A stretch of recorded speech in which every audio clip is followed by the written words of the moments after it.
আসসালামু আলাইকুম রহমতুল্লাহ। আজকে আমরা সংখ্যার বৈজ্ঞানিক বা আদর্শ রূপ নিয়ে আলোচনা করব ইনশাল্লাহ। পুরো পদার্থবিজ্ঞান বইয়ে সংখ্যার বৈজ্ঞানিক বা আদর্শ রূপ বিষয়টি বিচরণ করছে। সংখ্যার বৈজ্ঞানিক বা আদর্শ রূপ কাকে বলে? যে কোনো সংখ্যাকে a × 10⁻n আকারে প্রকাশ করাই হলো সংখ্যার বৈজ্ঞানিক বা আদর্শ রূপ। এখানে a এবং n কি জিনিস? এখানে n belongs to z পূর্ণ সংখ্যা। খেয়াল রাখতে হবে যে এখানে n হচ্ছে পূর্ণ সংখ্যা। n এর মান এখানে ধনাত্মক বা ঋণাত্মক হতে পারে। আমরা একটি উদাহরণ দেখি।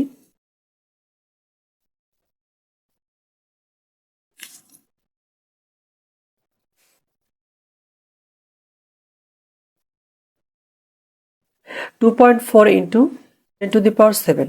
এখানে 2.4 হচ্ছে এর মান, আর 10 তো আগে থেকেই থাকবে, আর 10 উপরে পাওয়ার 7 এটা হচ্ছে n এর মান, যেটা হচ্ছে ধনাত্মক সংখ্যা। এবার আমরা যে কোনো সংখ্যাকে কিভাবে বৈজ্ঞানিক পদ্ধতিতে প্রকাশ করতে পারি সেটি দেখব।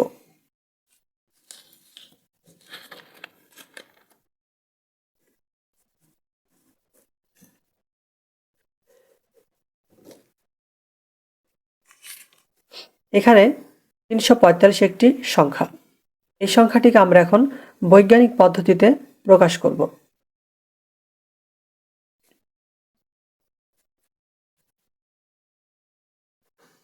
আমরা যদি এখন 345-এর এক ঘর বাম দিকে দশমিক বসাই, তাহলে এখানে 10-এর উপরে পাওয়ার 1 হবে। যদি দশমিক বাম দিকে যাই, তাহলে কিন্তু এই যে পাওয়ারটা, এই পাওয়ারটা কিন্তু প্লাসে হবে। আর যদি দশমিক ডান দিকে আসে, তাহলে এই যে পাওয়ার আছে, এই পাওয়ারের মানটা মাইনাস হয়ে যাবে। আবার যদি আমরা দশমিক যদি দুই ঘর বাম দিকে বসাই, তাহলে কি হবে? তাহলে হচ্ছে 10-এর উপরে হবে পাওয়ার 2।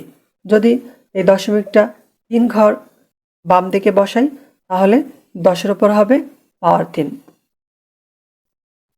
অর্থাৎ বাম দিকে যদি আমরা দশমিক বসাই, তাহলে কিন্তু সেটি প্লাস হবে, পাওয়ারটা প্লাস আকারে বসবে। এখন যদি আমরা এই সংখ্যাটিকে ভাঙি, যেহেতু 10-এর উপরে পাওয়ার 2, তাহলে এখানে 2টা 10 গুণ করতে হবে। এখন 10 হবে 100। আমরা যদি 100-র সাথে 3.45 গুণ করি, তাহলে কিন্তু আবার 345 হবে। এখন যদি দশমিক ডান দিকে আসে, তাহলে কিন্তু মাইনাস হবে।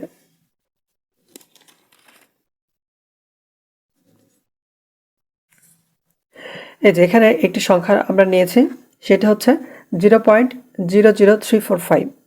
এখন এই দশমিকটা যদি আমরা 003 এখানে 3 ঘর পরে বসাই, অর্থাৎ 3 ঘর ডান দিকে বসাই, তাহলে কি হবে?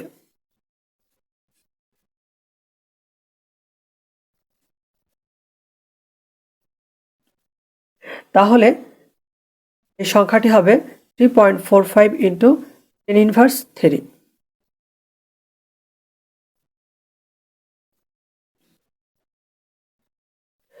বৈজ্ঞানিক পদ্ধতিতে কেন সংখ্যা লেখা হয়?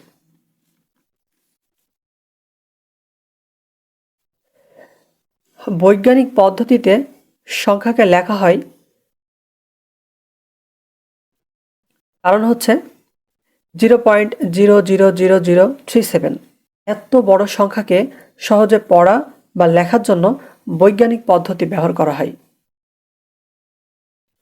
এই যে 0.00037, 8টা শূন্য পরে 37, এই সংখ্যাটিকে যদি আমরা বৈজ্ঞানিক পদ্ধতিতে প্রকাশ করি, তাহলে সংখ্যাটি হবে 3.7 ইন্টু 10⁻9।